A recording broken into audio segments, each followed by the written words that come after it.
दोस्तों आपका स्वागत है हमारे YouTube चैनल ट्रिकी मैथ पर। आज हम आपके लिए लेकर आए प्रॉफिट एंड लॉस का एक और पार्ट। दोस्तों इससे पहले हमने इसका एक पार्ट डाला था, उसमें हमने क्वेश्चन का डिफ़िकल्टी लेवल ना देख के बल्कि क्वेश्चन के टाइप बाय टाइप हमने क्वेश्चन कराए थे। दोस्तों हमारे उस वीडियो पर हमारे व्यूअर्स का अच्छा रिस्पॉन्स मिला, तो उनकी डिमांड पर हम फिर से एक और पार्ट लेके आए हैं।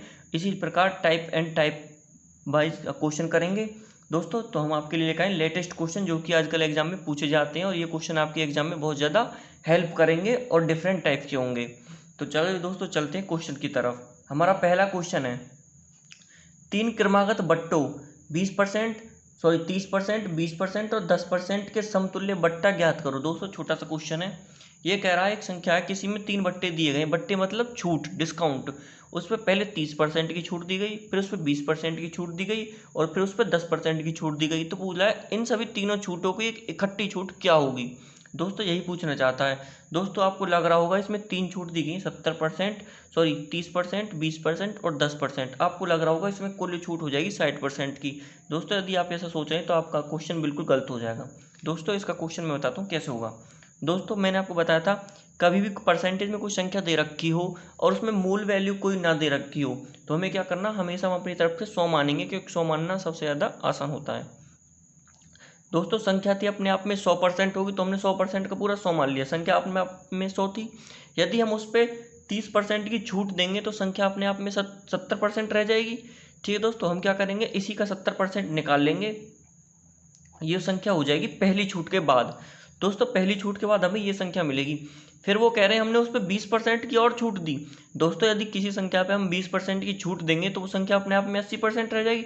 दोस्तों फिर हम इसी का 80% निकालेंगे।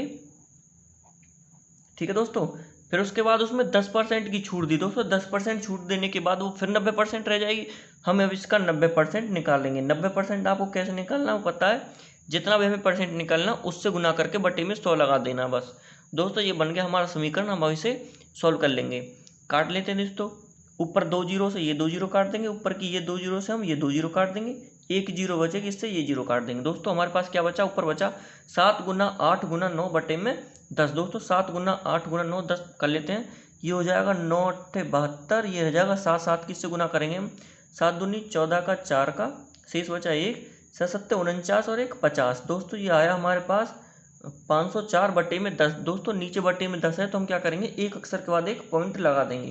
दोस्तों हमारा आंसर आया 10.4%। दोस्तों संख्या थी अपने आप में कितनी, 100।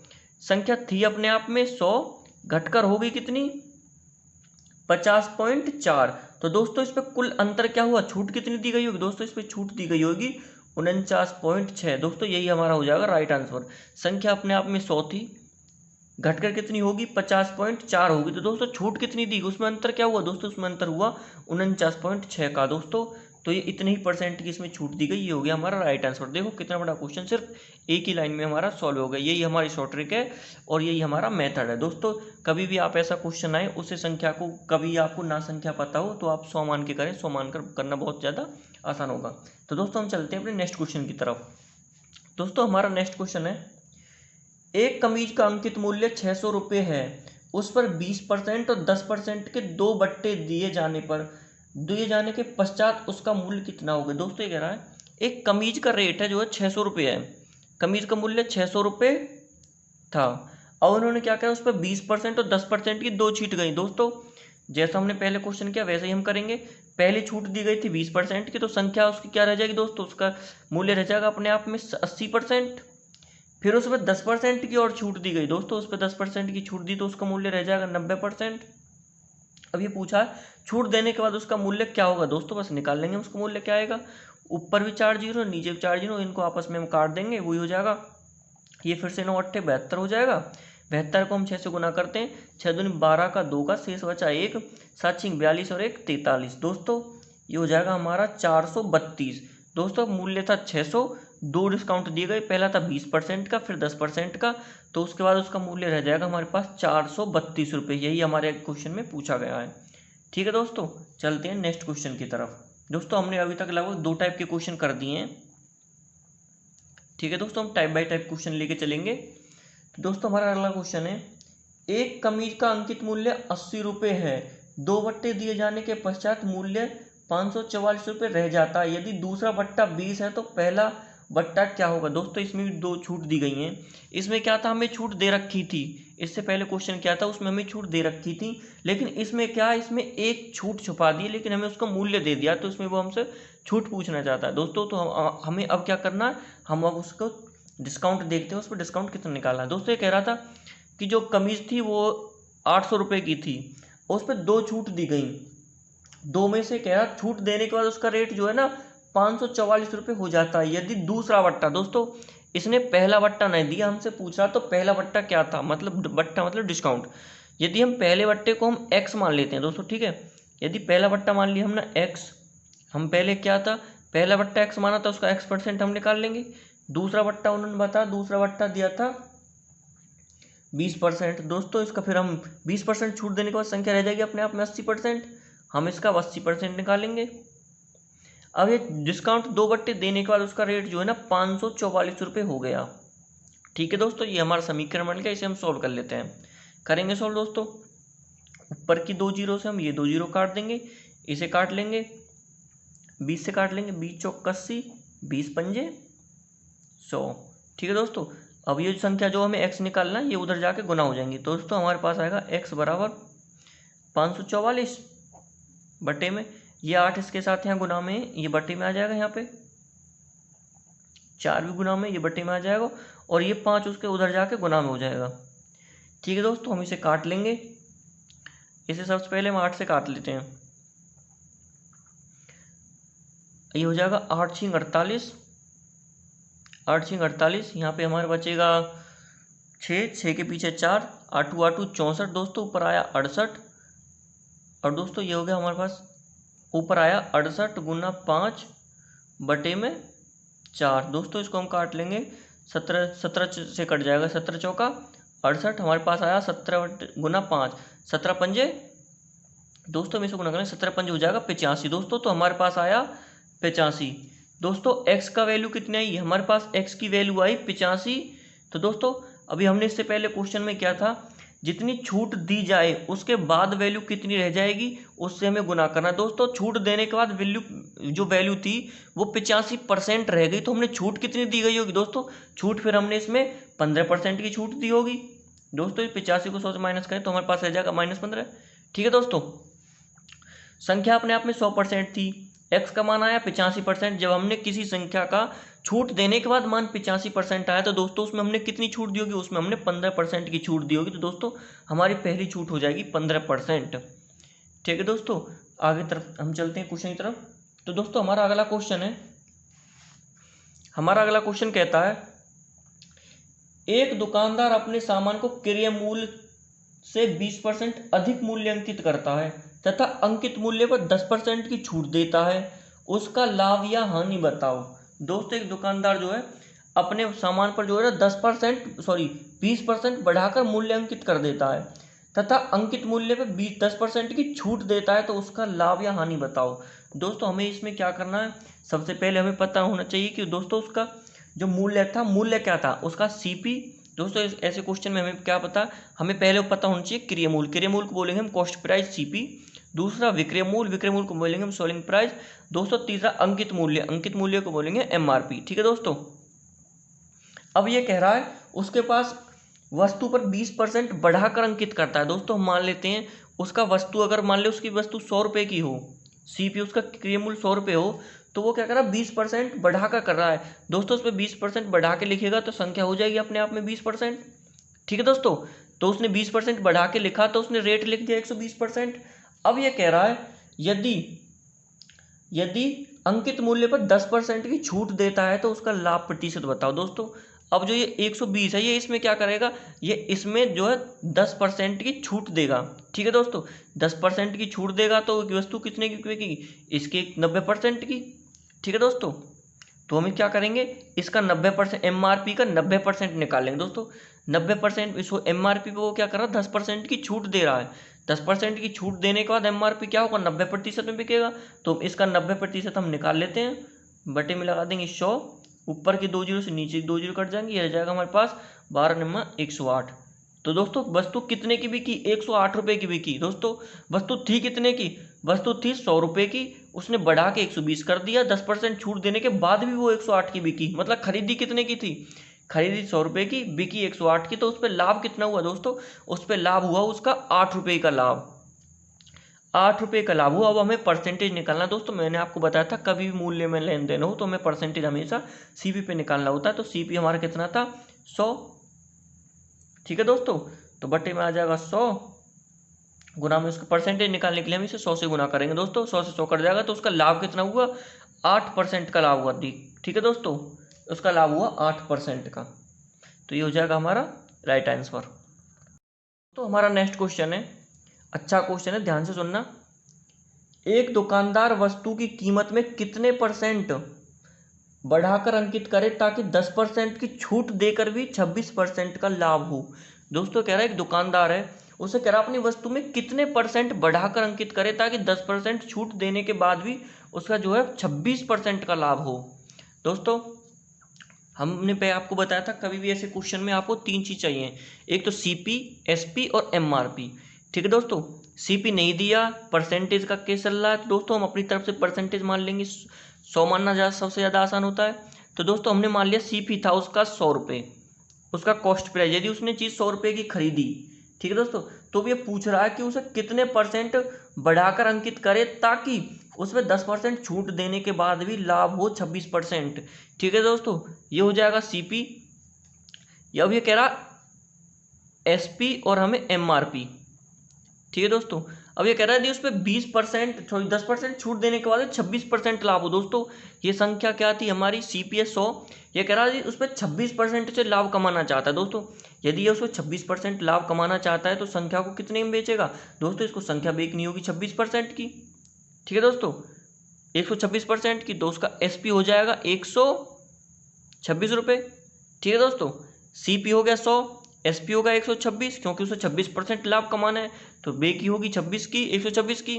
तो अब एमआरपी पे बोला कि एमआरपी कितने बढ़ा कर लिखे ताकि 10% छूट देने के बाद भी उसे 26% का लाभ हो। दोस्तों जो एसपी जो है ना, ये एसपी कब आया, ये इसका एसपी तब आया जब उसने 10% की छूट दी।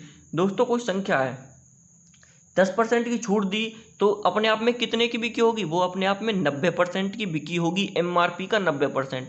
ठीक है दोस्तों, यदि उसने जो एसपी हमारा 126 आया सेलिंग प्राइस, वो तब आया जब उसने 10% की छूट दे दी।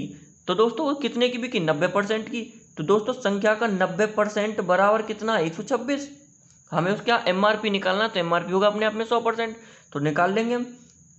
दोस्तों 1% निकालने के लिए हम इसे 90 से डिवाइड कर देंगे, 100% निकालने के लिए हम इसे 100 से गुना कर देंगे। दोस्तों कर लेते हैं, 1 जीरो से 1 जीरो काट देंगे, 9 को 126 से काटेंगे, दोस्तों ये हो जाएगा 14 निम्मा 126। ठीक है दोस्तों, 114 गुना 10। तो दोस्तों हमारा एमआरपी क्या है, हमारा एमआरपी आया 140। दोस्तों संख्या थी कितनी, संख्या थी 100, वस्तु का सीपी था 100 रुपये, उसने कितने परसेंट बढ़ाकर लिखा दोस्तों, उसने 40, जो एमआरपी हो गया 140। दोस्तों उसने कितना परसेंट बढ़ा के लिखा, उसने लिखा इसमें 40 रुपये बढ़ाकर। तो दोस्तों 40 100 का कितना परसेंट होता है, 40 होता है 100 का 40%। ठीक दोस्तों, ये पूछ रहा था उसने कितने परसेंट बढ़ा के लिखे। दोस्तों उसे कितना बढ़ा के लिखना होगा, उसे 40% बढ़ा के लिखना होगा।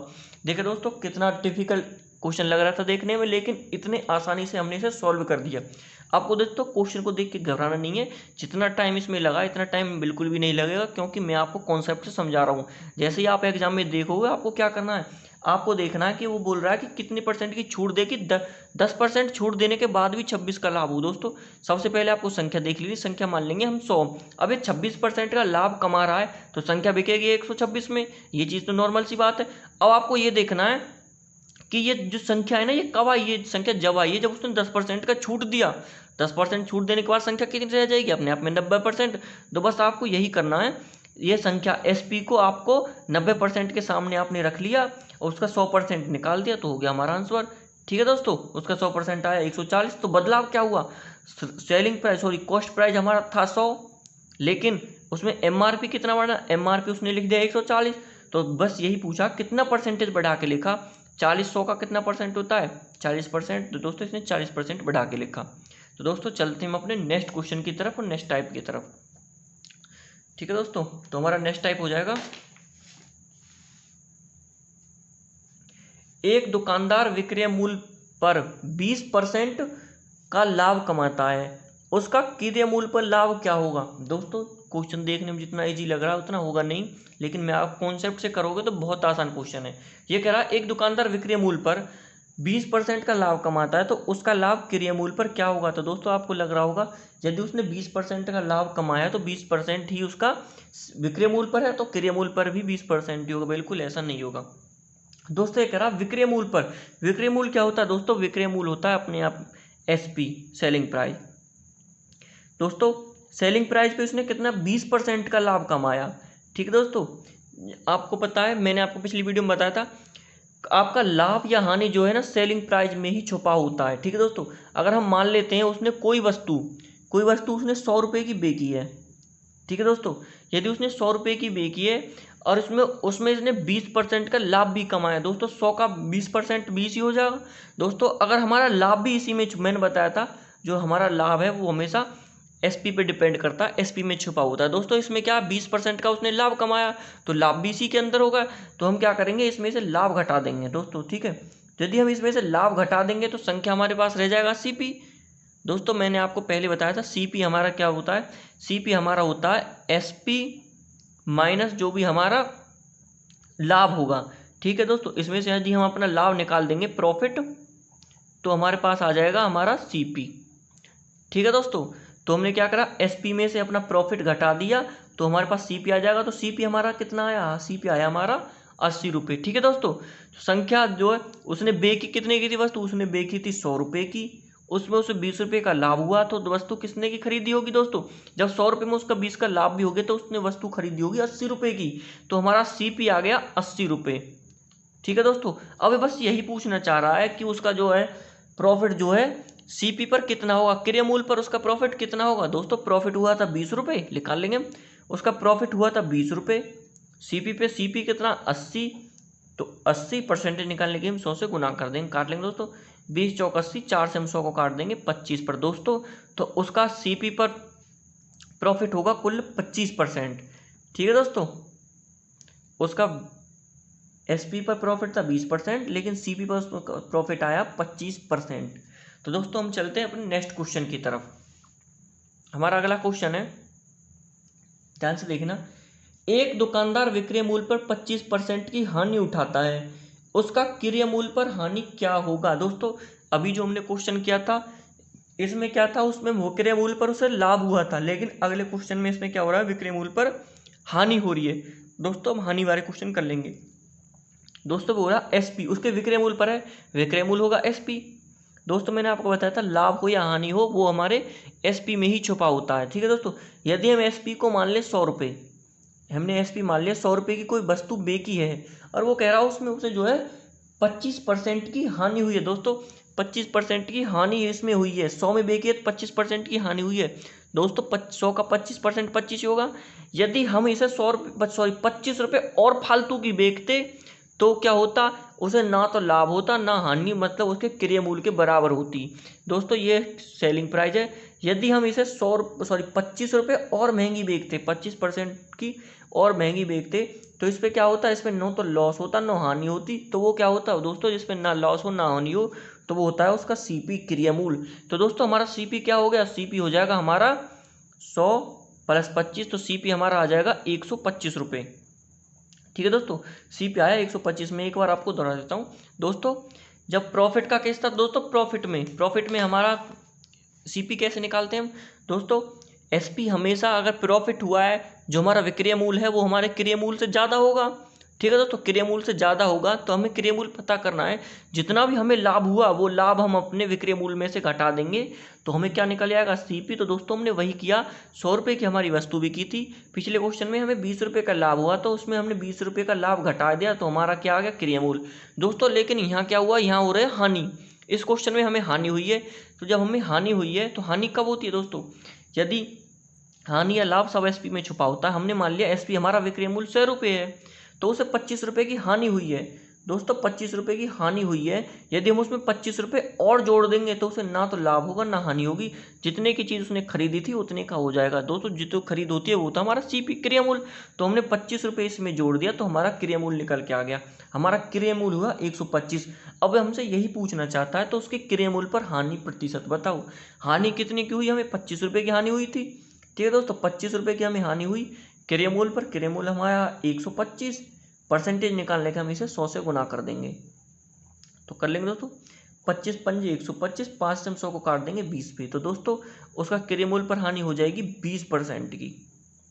ठीक है दोस्तों, ये हो जाएगा हमारा राइट आंसर।